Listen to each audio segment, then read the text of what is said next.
Hello বন্ধুরা, তোমরা সকলে কেমন আছো? আশা করি সকলে ভালো আছো। পূর্বের এপিসোডে দেখেছিলাম চেন্নান ও তার সাথীগণ এমন একটি ডিমন গডে গুহায় গিয়ে পৌঁছায় যেখানে প্রবেশ করলে একটি এক্সাম দিতে হয়। চেন্নান তার দুর্বলতা ডিমনিক পাওয়ারকে হারিয়ে সকলের আগে ইলিউশন অল থেকে বেরিয়ে আসে এবং এই এক্সামটি পাশ করে। ম্যাঙ্গারকে দেখানো হয় সেই ছোটবেলার কথা যেখানে তারই সামনে তার মাস্টারদেরকে মেরে ফেলা হয়েছিল। আসলে এগুলো ডিমন গড ইলুশনের ভিতর অন্য এক ডিমন ইলুশন দেখাচ্ছে। ম্যাঙ্গার যখন বুঝলো সে এতক্ষণ ইলুশনের ভিতর ছিল তখন সেই ডিমনের সাথে ফাইট করার জন্য তার পাওয়ার অ্যাক্টিভ করলো। তবে সে তো ছিল চ্যান ফ্যামিলির এক ডিমন গড, তার সাথে কিভাবে পারবে? ম্যাঙ্গার যখন তার উপর অ্যাটাক করার জন্য সামনে বাড়লো তখন সে এমন একটি পাওয়ার অ্যাক্টিভ করলো যার কারণে ম্যাঙ্গার লাভ ক্যারেক্টার এসে পড়লো এবং সে বাস্তব চ্যানেলের দিকে বাড়তেছিল।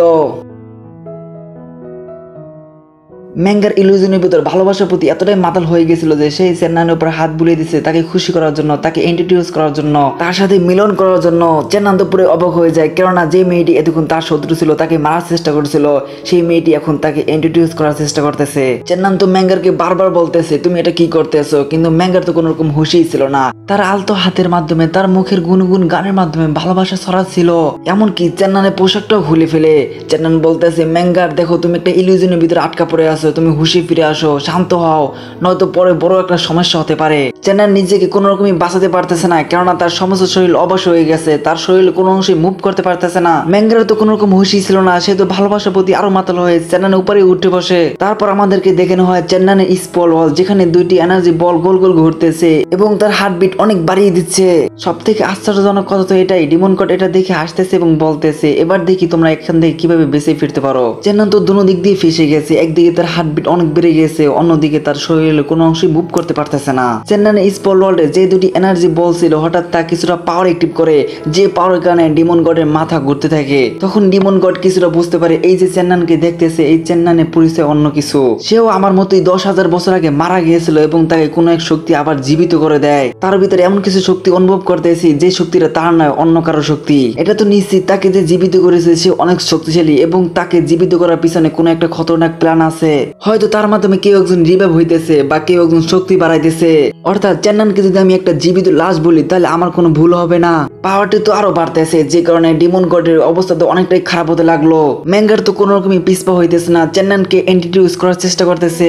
এমনকি চেন্নানের ঠোঁটে কিস করার জন্য সামনে বাড়লো। চেন্নান তো কোনো কিছুই করতে পারতেছে না। আর হ্যাঁ, তাদের দোনোজনের ভিতরে যদি কোনো রকম কিস হয়ে যায় তাহলে তাদের দোনোজনের ভিতরে কেউ বাঁচতে পারবে না। তাই সে এনার্জি বল এমন একটি পাওয়ার অ্যাক্টিভ করে যার কারণে সেখানে সমস্ত ইলুশনই ভেঙে শেষ হয়ে যায় এবং তারা সকলেই স্বপ্নের জগৎ থেকে বাস্তব দুনিয়ায় ফিরে আসে। তারা সকলেই ভাবে এমন কি হলো যার কারণে আমাদেরকে এক্সাম থেকে বের করে দেওয়া হলো। যখন তারা চেন্নান ও ম্যাঙ্গারে ওই অবস্থা দেখলো তখন তারা সকলেই অবাক হয়ে গেল, বিশেষ করে লিঙ্গুনের তো পুরো হুশ উড়ে গেছে। ম্যাঙ্গারে যখন হুশ ফিরে আসলো তখন তাড়াতাড়ি ফুলের ভিতরে গিয়ে তার পোশাক পরিবর্তন করে নিল। এই অবস্থায় খারাপ দেখা যায় তাই চেন্নানও তার পোশাকটা পরে নিল। ম্যাঙ্গার ভাবে চেন্নান হয়তো তার সাথে কোনো একটা খারাপ কিছু করতে চেয়েছিল, তাই তলোয়ার নিয়ে তার সামনে চলে আসে এবং এক খতরনাক স্ল্যাশ অ্যাটাক করে। চেন্নান তো অ্যাটাকটি কোনো রকম ডস করে ফেলে, তবে কিছুটা আহত হয়ে যায়। ম্যাঙ্গার আরো পাওয়ার বাড়িয়ে আরো একটি খতরনাক অ্যাটাক করে দেয়। অ্যাটাকটি চেন্নানের কাছে পৌঁছানোর আগে সামনে এসে পড়ে কিয়াংলং। সে সর্বপ্রথম অ্যাটাকটি শেষ করে দেয় এবং বলে ম্যাঙ্গার তোমার কি হয়েছে, তুমি কেন অ্যাটাক করতেছো? তুমি কি জানো না দেখুন সবাই ইলুশনের ভিতর ছিল, তো তুমি কিভাবে বলতেছো যে তোমার সাথে সে খারাপ কিছু করতে চাইছিল? তুমি কি চেন্নানকে মারতে চাও নাকি? এটা শোনার পর ম্যাঙ্গারে না চাইতো শান্ত হতে হলো। পাশেই ছিল লিঙ্গুন, সে তো চেন্নানের উপর অনেক আগে থেকে রাগে আগবুগলা হয়েছিল, তাই তো তার তলোয়ারের মাধ্যমে পিছন দিক থেকে তার উপর হামলা করার জন্য গেল। চেন্নান এটা দেখে তার তলোয়ারের মাধ্যমে ঠেকিয়ে ফেলে এবং তাকে অ্যাটাক করে দূরে সরিয়ে দেয়। চেন্নান বলে লিঙ্গুইন আমার উপর হঠাৎ করে অ্যাটাক করা এটাকে আমি কি উদ্দেশ্যে মনে করব? তোমার সাথে তো আমার কোন রকম শত্রুতাও ছিল না। লিঙ্গুইন বলে এখানে শুধু তুমি আছো যে কিনা ডিমন গডের ভাষা বুঝতে পারো, তুমি আমাদেরকে রাস্তা দেখে এখানে নিয়ে এসেছো, আমরা কিভাবে বুঝবো তুমি আমাদেরকে ধোঁকা দিবে না? কিভাবে বুঝবো তুমি ডিমন গডের সাথে মিলে নেই? এটাও তো হতে পারে তুমি ডিমন গডের সাথে মিলে আমাদেরকে মারতে চাও। এই কথাগুলো শুনে সকলেই চেন্নানের দিকে সন্দেহের চোখে তাকিয়েছে। চেন্নান বলতেছে আমি ছোট থেকে বড় হয়েছি পাহাড়ি এলাকায়, আমাকে সেখানে এই ভাষা শেখানো হয়েছে। আমি জানি না সে কোন ভাষায় কথা বলতেছে, তবে তার ভাষার সাথে আমার ভাষা 70% মিলে যাচ্ছে, তাই আমি তার ভাষা কিছুটা বুঝতে পারি, তবে এটার মানে এই নয় যে আমি তার সাথে মিলে আছি। লিঙ্গুন বলে যদি তুমি তার ভাষা জানো, তার ভাষায় কথা বলতে পারো, তো তোমাকেই সকলে সন্দেহ করবে, এটাই স্বাভাবিক ব্যাপার। তুমি নিজেকে কিভাবে সঠিক প্রমাণ করবে? এ সকল নাটক দেখে অ্যাকশন মোডে চলে আসে সেই ডিমন গড এবং বলে আমি অনেকক্ষণ ধরে দেখতেছি তোমরা পাগলের মতো বক বক করতেই আছো। চেন্নানকে দেখি বলে, দেখো ছেলে, তুমি শুধু এখানে এক্সামটি পাস করতে পারছো, তাই তোমাকে ছাড়া বাকি লোকদেরকে এখানে মেরে ফেলা হবে। সর্বপ্রথম চেন্নানকে বন্দি করে নেয় যেন চেন্নান কোন রকম সাহায্য করতে না পারে। চেন্নান বলে, এটা ঠিক হচ্ছে না, কেননা তুমি তো দেখেছো তারা সকলে ইলিউশন অল থেকে সার্ভাইভ করে বেরিয়ে আসে, তাহলে এক্সামটি কিভাবে পাস করেনি, তাদেরকে কেন মারবে? ডিমনিক গড বলতেছে, দেখো ছেলে, মাঝখানে যদি তুমি কোন রকম ইন্টারফেয়ার না করতে, কোন রকম কারবার না করতে, তাহলে মনে হয় না কেউ ইলিউশন অল থেকে বেঁচে ফিরতে পারতো। এটা বলে ডিমনিক গড তাদের সকলের উপর প্রেসার অ্যাটাক করা শুরু করে, যে প্রেসার অ্যাটাকটি ছিল খুবই ভয়ঙ্কর, কেননা তাদের সকলের অবস্থা অনেকটা খারাপ হয়ে গেল, তাদের জান বেরিয়ে যাচ্ছে। একটি মেয়ে বলতেছে, চেন্নান সে কি বলছে, আমাদেরকে কেন মারতে চায়? চেন্নান ডিমন গডের কাছে রিকোয়েস্ট করে বলতেছে, তাদের সকলকে আরেকবার সুযোগ দিন, হয়তো তারা এবার পাস করতে পারবে। ম্যাঙ্গারের তো অবস্থা অনেকটাই খারাপ, তাই সে রাগের মাথায় ডিমন গডের ভাষায় সে প্রশ্ন করে, যে প্রশ্ন চেন্নান ডিমন গডকে গুহায় ঢোকার পরে করেছিল, এবং ডিমন গড বলেছিল এই প্রশ্ন আর দ্বিতীয়বার যেন না করা হয়, কেননা সেই প্রশ্ন শুনলে তার কন্ট্রোল হারিয়ে যায়, এবং তার কন্ট্রোল হারিয়ে গেলে তার সামনে যেই থাকুক না কেন তার মরা নিশ্চিত। ম্যাঙ্গারের এরকম আচরণ দেখে বোঝা যায় এখন ম্যাঙ্গার কতটা খারাপ হয়ে গেছে, কেননা সে নিজেকে বাঁচানোর জন্য সকলের জীবনকে রিস্কে ফেলে দিচ্ছে, আর অন্যদিকে চেন্নান তো সকলকে বাঁচাতে চায়। এক মেয়ে বলতেছে, এটা তো হুবহু সেই প্রশ্ন যে প্রশ্নটি চেন্নান করেছিল, এবং এই প্রশ্নটি করতে মানা করা হয়েছিল। চেন্নান বুঝতে পারলো এই প্রশ্নগুলো ডিমন গড শোনার কারণে ডিমন গডের অবস্থা অনেকটাই খারাপ হয়ে যাবে, তার কন্ট্রোল হারিয়ে যাবে, এবং এই ফাঁকে সকলে এখান থেকে পালিয়ে যাবে। কিন্তু চেন্নান তো সেখান থেকে পালাতেও পারবে না, কেননা সে তো ছিল ওখানে বন্দি। ডিমন গডের অবস্থা তো অনেকটাই খারাপ হতে লাগলো, সেই চিল্লেই বলতেছে, আমার মাথা তো ফেটে যাচ্ছে, এই প্রশ্ন আর করিও না, এই প্রশ্ন আমি শুনতে পারতেছি না। ডিমন গডের অবস্থা এতটাই খারাপ হতে লাগলো যে সেখানে ভূমিকম্প হওয়া শুরু হলো, যে কারণে উপর থেকে অনেক বড় বড় পাথর ভেঙে গুহাটির ভিতর পড়তেছিল। ম্যাঙ্গার তো এই সুযোগটির অপেক্ষায় ছিল, তাই যখন সুযোগটি পেল তখন তাড়াতাড়ি সেখান থেকে বেরিয়ে গেল।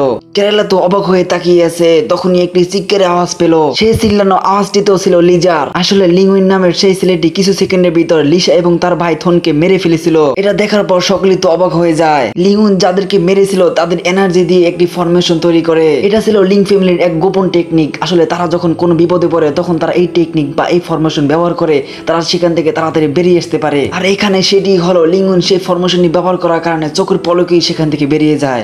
সকলেই এই সকল কাণ্ড কারখানা দেখে অবাকের উপর অবাক হইতেছিল। ডিমন গডের অবস্থা আস্তে আস্তে ঠিক হতে লাগলো, এবং কিছুক্ষণের মধ্যে আবার হুঁশে ফিরে আসলো।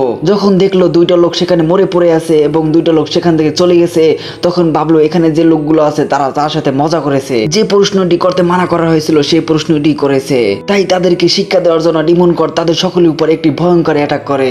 তখনই আমাদেরকে দেখানো হয় বাইরের এক জঙ্গলের সিন, যেখানে লিংউইন ভাবতেছে, আমাকে আমার পিতায় যদি এই টেকনিকটি না শিখিয়ে দিত তাহলে হয়তো আজকে আমি সেখানেই আটকে থাকতাম। ভাগ্য ভালো যে এখানে আসার পূর্বেই আমার পিতা আমাকে এই টেকনিকটি দিয়েছিল। তারপর সে ড্রাগনটির কাছে যায়, ড্রাগনটির মালিক তো হলো লিসা। তবে লিংউইন বলতেছে, আমাদের ভিতর যে লোকগুলো ছিল তাদের ভিতর একজন ছিল গাদ্দার, সে লিসা এবং থনকে মেরে ফেলেছে, আমাদেরকে ধোকা দিয়েছে, আমি কোন রকম সেখান থেকে বেঁচে ফিরেছি, এবং আমাকে এখান থেকে তাড়াতাড়ি যেতে হবে এবং শিক্ষকগণদেরকে জানাতে হবে যেন তারা এখানে এসে তাদেরকে বাঁচাতে পারে। ড্রাগনটিও তার কথার উপর বিশ্বাস করে নিল, কেননা জায়গাটা ছিল খুবই ভয়ঙ্কর, এখানে থাকা হবে খুবই বিপদ। তাই সে লিংউইনকে নিয়ে আকাশে উড়াল দিল। লিংউইন সেখান থেকে যাওয়ার পর দেখা যায় সেখানে ছিল ম্যাঙ্গার, সেও তার ফুলের ভিতর ছাওয়ার হয়ে তার পিছু নিল। লিংউইন তার লিং ফ্যামিলির জন্য একটি মেসেজ লিখছিল, এই ফরবিডেন এরিয়া অনেকটা ভয়ঙ্কর, আমি যাদের সাথে গিয়েছিলাম তাদের ভিতর একজন আমাদেরকে ধোকা দেয় এবং আমি কোন রকম সেখান থেকে বেঁচে ফিরতে পারি। আমাদের ফ্যামিলিতে যে পাওয়ারফুল লোকগুলো আছে তাদের সকলকে একত্রিত করো, কেননা তাদেরকে এখানে পাঠাতে হবে। এখানে অনেক ট্রেজার আছে যেগুলো তারা এখান থেকে নিতে পারবে, এবং এখানে সেই লোকটিকেও পাবে যে লোকটি আমাদের সাথে গাদ্দারি করেছিল, সেই লোকটি হলো আমার এই কথার প্রমাণ। তারপর আমাদেরকে দেখানো হয় সেই গুহার দৃশ্য, যেখানে ডিমনটি বলতেছে, দেখো চেন্নান, আমাকে এখানে বন্দি করা হয়েছে প্রায় 10,000 বছর হয়ে গেছে। প্রত্যেক 6 বছর পর পর কিছু লোক আসে, কখনো মানুষ, কখনো ডিমন, কখনো গড, কখনো ইমোর্টাল, তবে তোমার মতো আমি কখনো দেখি নাই যে এরকম ডেড ক্যারেক্টার ওয়ালা মানুষ। চেন্নান বলে, বাইরে যে হাড্ডি কঙ্কাল দেখেছিলাম সেগুলো কি সেই লোকদেরই যে লোকগুলো এখানে এসেছিল? ডিমন গড বলতেছে, হ্যাঁ তুমি সঠিক বলছো, আমি তো এখানে হাজারো বললে ভুল হবে, এখানে লাখো লাখো কঙ্কাল দেখেছি। আসলে আমার ঘুমানোর পূর্বে এবং ঘুমানোর পরে এখানে কি হয়েছে আমার তো কিছুই মনে নাই, এটাও মনে নাই যে কঙ্কালগুলো কোথা থেকে এসেছে। যখনই পুরোনো কথা মনে করার চেষ্টা করি তখনই আমার কন্ট্রোল হারিয়ে যায়, আমার অবস্থা অনেকটাই খারাপ হয়ে যায়। আসলে এটা তো নিশ্চিত আমার ইয়াদ শক্তি কেউ মিটিয়ে দিয়েছে, আমার ইয়াদ শক্তি কেউ মুছে ফেলছে। চেন্নান এই কথাগুলো শুনে তো পুরো অবাক হয়ে যায়, কারণ ডিমন গড তো অনেক পাওয়ারফুল, তার ইয়াদ শক্তি কে মুছে ফেলছে? আসলে কি এটা সম্ভব যে এই দুনিয়া তার থেকে আরো বড় শক্তিশালী লোক আছে? কেননা তার ইয়াদ শক্তি যে মুছে ফেলছে সে তো তার থেকে অনেক শক্তিশালী হবে। আশেপাশে যখন যখন তাকালো দেখতে পেলো ওখানে লক্ষ লক্ষ কঙ্কাল পড়ে আছে। দেখে মনে হচ্ছে এখানে কোনো একটা যুদ্ধ হয়েছিল।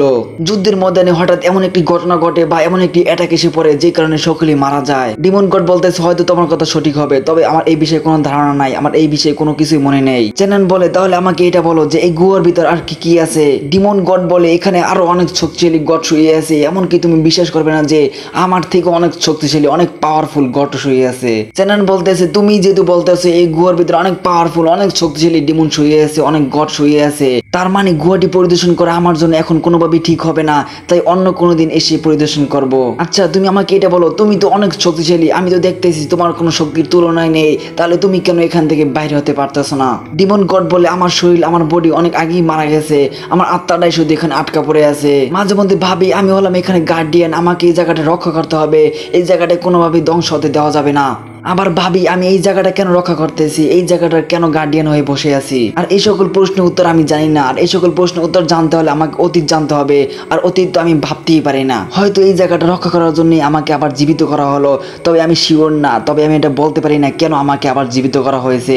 তবে তোমাকেও আমাকে একই কারণে হয়তো জীবিত করা হয়েছে, হয়তো তোমাকে জীবিত করার পিছনে এবং আমাকে জীবিত করার পিছনে কোনো একটা রহস্য আছে, কোনো একটা সম্পর্ক আছে। তুমি যেরকম জানতে চাও 10,000 বছর আগে কি হয়েছিল এবং তোমাকে আবার দ্বিতীয়বার কেন জন্ম দেওয়া হলো, সেরকম আমিও জানতে চাই, আমিও ভাবতে চাই, আমিও বুঝতে চাই যে 10,000 বছর আগে কি হয়েছিল এবং দ্বিতীয়বার আমাকে কেন জন্ম দেওয়া হলো। তোমার মধ্যে আমার মধ্যে তো সবকিছুই মিল রয়েছে, তবে শুধু একটা জিনিসের পার্থক্য, আমি এখানে বন্দি হয়ে আছি কিন্তু তুমি কোনো রকম বন্দি নেই, তুমি তো মুক্ত, তুমি সব জায়গায় ঘোরাফেরা করতে পারো। আচ্ছা তোমার 10,000 বছর আগে কি হয়েছিল এবং তোমার কিভাবে আবার নতুন জন্ম হলো এই বিষয়ে কি তুমি আমাকে জানাতে পারো? চেন্নান বলে না, আমি যদি সেই বিষয়ে বলতে যাই তাহলে তো তুমি পাগল হয়ে যাবে, তোমার কন্ট্রোল হারিয়ে যাবে। ডিমন গড বলে না, এবার কোনো সমস্যা নাই, কেননা আমার সেই ইয়াদ শক্তি সেই স্মৃতি আমি এবার সিল করে রেখেছি, এবার তুমি আমাকে সবকিছুই বলতে পারো, সবকিছু শোনাতে পারো, কোনো সমস্যা হবে না, আমি এবার প্রস্তুত তোমার ঘটনাগুলো শোনার। তারপর আমাদেরকে দেখানো হয় লিং ফ্যামিলির সিন। লিংওয়েনের মেসেজটি সেই লিং ফ্যামিলিতে পৌঁছে যায় এবং লিং ফ্যামিলির যে লিডার ছিল সেই মেসেজটি পড়ে রাগে পুরো ফুলে ওঠে এবং লিং ফ্যামিলি সমস্ত পাওয়ারফুল লোকদেরকে একসাথে করে এবং দুইটা লোককে সেই হেভিলি ডিফল্টের দিকে পাঠিয়ে দেয়। পাঠানোর পূর্বে তাদেরকে বলে দেওয়া হয়েছে সেখানে যদি কাউকে দেখতে পায় তাহলে যেন সাথে সাথে তাকে মেরে ফেলে। যখন সেই দুটি লোক হেভিলি ডিফল্টের দিকে যেতেছিল তখন হয়তো একটি লোক বেশি বক বক করতেছিল, তাই দ্বিতীয় লোকটি বলতেছে তোমার মুখটি বন্ধ করো, তোমার কথা আমার কাছে পছন্দ না, নয়তো এমনটাও হতে পারে তোমার মুখ আমি ভেঙে ফেলছি। তারপর আমাদেরকে দেখানো হয় সেই গুহার দৃশ্য। ডিমন গড চেন্নানকে বলতেছে তোমাকে যে জীবিত করছে সে নিশ্চয়ই অনেক শক্তিশালী, কারণ একটা মরা মানুষকে জীবিত করা এটা কোনো সাধারণ কথা নয়, তবে এর মধ্যে রয়েছে হয়তো অনেক রহস্য যেটা তুমি আমি জানি না, আমাদের জানার বাইরে। তবে আমি এটা তো বলতে পারি তোমাকে জীবিত করার জন্য ব্যবহার করা হয়েছে ডিমনিক পাওয়ার এবং তোমার ডেড এনার্জি সারপ্রাইজ করার চেষ্টা করেছে, তবে সেখানে সম্পূর্ণ সফল হতে পারেনি, কেননা আমি তোমার ভিতর অনুভব করতেছি অনেক ডেড এনার্জি ঘোরাফেরা করতেছে। হ্যাঁ, আর একটি ভালো কথা হলো তোমার ডেড এনার্জি থেকে লাইফ এনার্জি অনেক বেশি, যার কারণে তোমার ডেড এনার্জি তোমাকে কোনো রকমই ক্ষতি করতে পারবে না। কিন্তু একটা কথা শুনে রাখো, তোমার ডেড এনার্জি যদি কখনো কোনো কারণবশত বেড়ে যায় তাহলে তোমাকে কেউই বাঁচাতে পারবে না। তোমাকে যেই জীবিত করেছে তার এই জীবিত করার পিছনে কোনো একটা কারণ আছে, কোনো একটা উদ্দেশ্য আছে, তাই তো তোমার ভিতরে অনেক ফরমেশন সেট করে দিয়েছে এবং তোমার ভিতরে দুটি এনার্জি বল রেখে দিয়েছে, যেই এনার্জি বলগুলো তোমার শরীরে এনার্জি খেয়ে বড় হচ্ছে এবং তা বড় হওয়ার আগ পর্যন্ত তুমি চাইলেও মরতে পারবে না। জানান ভাবে কোনো রিজন ছাড়াই আমাকে কেন জীবিত করা হয়েছে, হয়তো ডিমন গডের কথার ভিতরে সত্যতা আছে, হয়তো এই এনার্জি বলের মাধ্যমে কেউ একজন শক্তিশালী হচ্ছে, অর্থাৎ কারো শক্তি আমি পেলে পুষে বড় করতেছি। ডিমন গড বলতেছে সে যেই হোক না কেন সে মহা শক্তিশালী এবং তার চিন্তা ভাবনা অনেক উপরে, সে তো 10,000 বছর আগে তোমার ভিতর সবকিছুই সেট আপ করে রেখেছে, আমি তো তার সাথে দেখা করতে চাই, কারণ আমিও জানতে চাই সে কি করবে, সে কি করতে চায়। ডিমন গড বলতেছে চেন্নান তোমার ভিতরে যে এনার্জি বলের একটা রাজ আছে সেই রাজটি আমি দেখতে চাই। এটা বলেছে কিছু এনার্জি চেন্নানের ভিতরে পাঠিয়ে দেয়।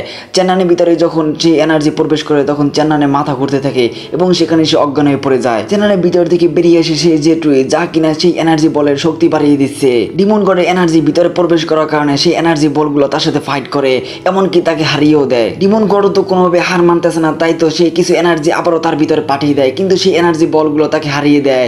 এভাবে ডিমন গড আরো চেষ্টা করতেছিল কিন্তু কোনোভাবে সে সফল হইতেছিল না, প্রত্যেকবারই সেই এনার্জি বলগুলো তাকে হারিয়ে দেয়। এভাবেই পুরো একটা দিন অতিবাহিত হয়ে যায়। ডিমন গড তো চেষ্টা করতেই আছে কিন্তু কোনো লাভই হচ্ছে না, এমনকি সে দোনো হাতের মাধ্যমে চেষ্টা করতেছিল।